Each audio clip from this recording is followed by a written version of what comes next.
Pag-uubliga kay VP Sara na sagutin ang impeachment articles cannot be legally done ayon kay SP Chis Escudero. Umaabante sa balita si Abante reporter Andrea Salve. Labag sa batas ang gagawin ng Senado kung uobligahin itong pasagutin si Vice President Sara Duterte sa Articles of Impeachment kayong nakabreak o in-recess ang mataas na kakulungan.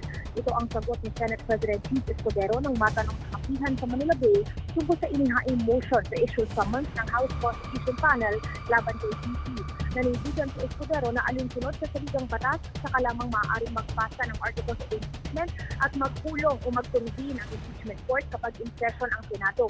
Nasisundan naman ang paglalabas ng writ of summons laban sa nasasakdal. Anya, nais lamang niyang maging maingat at magpasya ng naaayon sa batas, hindi na dumaan sa tinawag ng experimental procedures na tila nais gawin ng House prosecutors. Sasagutin din niya ang liham na ipinadala ni House Prosecution Team Leader Marcelino Lipanan, pero naniniwala siyang alam na nito kung ano ang magiging laman ng kanyang tugon. Ako si Andrea Salve ng Abante Radio. Ito ang balitang mabilis, mabangis, walang musi.